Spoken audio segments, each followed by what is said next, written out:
TV Al-Waha. Heart Inspiration. Assalamualaikum warahmatullahi wabarakatuh. Sedulur TV Al-Waha dimanapun Anda berada, dari kawasan Sejuk Beniwah Kerajaan, Kecamatan Bojong, Kabupaten Tegal, Jawa Tengah, inilah channel TV Al-Waha, Heart Inspiration. Kembali bersama saya Bahril Ulum dalam segmen acara Sorotan Bahril, menyorot dengan hati, membahas dengan teliti.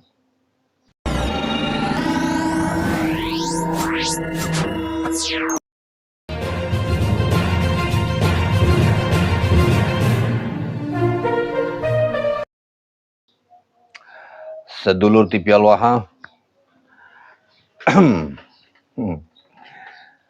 ada sebuah ceramah yang hebat banget ini. Ceramahnya seorang Habib yang menceritakan bahwa Habib Umar bin Hafid itu wali yang sangat istimewa, di mana dia bisa mengubah sesuatu yang tidak mungkin menjadi mungkin. Bagaimana ceritanya ini kita dengarkan terlebih dahulu, sedulur TV Al-Waha. Guru mulia Habib Umar bin Hafid, beliau pernah berdakwah di pedalaman Afrika. Ini rute dakwahnya, medannya ini tidak gampang karena melalui hutan rimba yang terkenal di hutan itu banyak binatang buas. Sampai di dekat hutan itu, polisi menyetopkan rombongan Habib Umar, kemudian mengatakan, ya Habib, mohon maaf, kalau bisa jangan diteruskan perjalanan, ini sudah malam, ini waktunya binatang-binatang kelaparan mencari mangsanya, nanti takut terjadi apa-apa. Apakah Habib Umar langsung pulang? Tidak. Habib Umar turun dari mobil, kemudian menggelar tikar, ayo sama-sama, kata beliau, kita baca Maulid Al-Habsyi yang tadi kita baca, Maulid Sidul Turun. Baca Maulid, selesai Maulid, beliau seakan-akan dapat isyarat, karena orang-orang seperti beliau, para wali-wali Allah, semuanya pakai isyarat. Isyarat mengatakan suruh melanjutkan perjalanan setelah membaca Maulid Al-Habsyi. Kemudian negosiasi sama polisi, kata polisi bilang jangan, nanti ada apa-apa bahaya. Akhirnya dipaksa, akhirnya polisi mengizinkan Habib Umar untuk meneruskan perjalanan. Tapi polisinya ngawal dari belakang, takut terjadi apa-apa. Berjalan mobilnya Habib Umar dan rombongan, betul datang sekelompok singa, Pak. Ini yang di dalam mobil semua mungkin udah kencing-kencing semua. Habib Umar santai seperti tidak terjadi apa-apa. Setelah lewat, singa-singa datang dan ada satu singa meletakkan kaki kanannya di kaca mobilnya Habib Umar. Supirnya udah ketakutan. Kata Habib Umar, suruh buka kacanya. Kata supirnya, Habib, mohon maaf, itu singa bukan kucing. Buka, kata Habib Umar. Dibuka kacanya, kebetulan di dalam mobil ada pisang. Habib Umar kasih pisang ke singanya. Habib Umar seakan-akan berdialog kepada singa. Kata Habib Umar, aku adalah utusannya Rasulullah untuk berdakwah, bukan cari dunia, bukan cari yang lain. Tolong jangan ganggu aku. Diambil pisangnya, dimakan sama singa, Pak. Yang biasa makannya daging jadi makan, karena pisangnya yang ngasih bukan Habib Muhammad, yang ngasih Habib Umar. Diterima sama singa, dimakan, kemudian singanya lari. Habib Umar melanjutkan perjalanan. Polisi pada saat itu orang Nasrani semua menyaksikan kejadian ini. Masuk Nah, Islam. itu dia sedulur TV Al-Waha, kisah hebat, luar biasa yang dikisahkan dengan top oleh seorang Habib ini, di mana Habib Umar di satu padang Sahara, Afrika sana, ada seekor singa yang tiba-tiba makan pisang. Wah, ini luar biasa kan? Sesuatu yang tidak pada tempatnya, di mana hewan herbivora saja bisa menjadi hewan karnivora bisa menjadi herbivora. Si pemakan daging yang biasanya tidak bisa makan tumbuh-tumbuhan, tiba-tiba karena karomahnya Habib Umar bin Hafid itu mau makan pisang. Ini kan sesuatu yang aneh bin ajaib. Aneh sekali, ajaib sekali. Kalau kita dengarkan, mereka akan berkata seperti ini. Ini kisah yang tidak mungkin terjadi. Tetapi dengan kacamata iman, kita pasti harus mempercayai. Jadi boleh dibilang bahwa mereka berceramah kalau bercerita tentang karomah-karomah, kesaktian-kesaktian salah seorang junjungan mereka, salah seorang dari mereka yang Habib-Habib yang mengaku sebagai keturunan Kanjeng Nabi Muhammad SAW, selalu dikatakan dengan kacamata iman. Kalau dengan kacamata iman, apa yang tidak mungkin bisa menjadi mungkin. Karena apa? Allah itu kan kun fayakun. Bila Allah menghendaki yang terjadi, sesuatu terjadi, maka terjadilah. Seperti halnya ini, singa yang tidak bisa makan tumbuh-tumbuhan, tiba-tiba dengan izin Allah, dengan karomahnya Habib Umar bisa makan pisang. Nah, sama juga ketika dia melotot matanya, kemudian orang mengira bahwa dia melihat Rasulullah SAW. Tapi apa yang dikatakan oleh salah seorang ulama dari negeri Arab ini, Studi TV Allah? Ini dia. Seperti inilah kritikan dari Imam Besar Masjidil Nabawi. Mari kita lihat bersama, semoga ada pelajaran yang bisa kita petik. اليوم يا إخوة يكون على المنبر يخطب فجأة يجدونه يبرق بعيونه وينظر في عيونه كذا يمين وشمال وكذا، يوهمون الناس أن الملائكة حضرت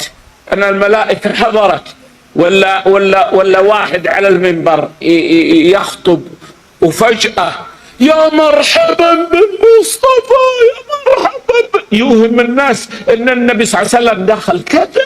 Kadzab katanya. مجرمون والله ما يستحون، يكذبون بلا حياء ويضعون الآثار والناس مساكين ما تستطيع تميز. وهذا شيخ قال ثبت عن الصحابة أنهم فعلوا كذا وكذا، كذاب Kadzab. ما فعلوا. أما أن يوجد صادق نتحداه أن يأتينا بأثر واحد عن صحابة رسول الله صلى الله عليه وسلم أو عن السلف.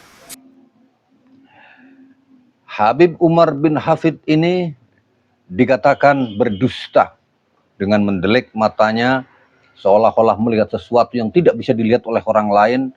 Itu adalah suatu kedustaan.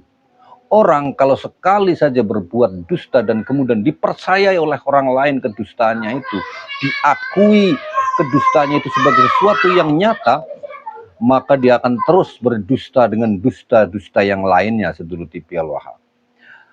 Sehingga orang akan menganggap dia sebagai orang yang sangat-sangat istimewa, memiliki karomah dan lain sebagainya, keajaiban-keajaiban yang tidak mungkin bisa dilakukan oleh orang lain. Nah, ini Habib Umar yang sudah dicastis atau distempel oleh seorang ulama dari Arab bahwa dia melakukan kedustaan, maka kita bisa menyimpulkan bahwa cerita tentang singa yang tiba-tiba bisa makan pisang itu adalah dusta. Apalagi Umarnya sendiri bukan selaku penceritanya, yang menceritakan orang lain. Dan si Habib-Habib ini adalah sebuah pola untuk mengeneralisir atau mengglorifikasi kelompoknya, sehingga satu dengan yang lainnya saling menguatkan. Kalau kita lihat, itu tidak ada yang menceritakan tentang dirinya. Kalau kita lihat ceramah-ceramah dari Habib-Habib itu, yang menceritakan kehebatan-kehebatan, karomah-karomah, itu tidak ada satupun yang menceritakan karomah dirinya. Selalu yang diceritakan adalah karomah orang lain atau klannya sendiri. Habib-habib yang lain, Habib ini bisa seperti ini, Habib ini bisa seperti ini. Tapi dirinya sendiri tidak ada yang diceritakan. Tidak ada yang menceritakan saya baru saja seperti ini, seperti ini. Berbeda dengan Lutfi bin Yahya, kalau dia menceritakan karomahnya sendiri.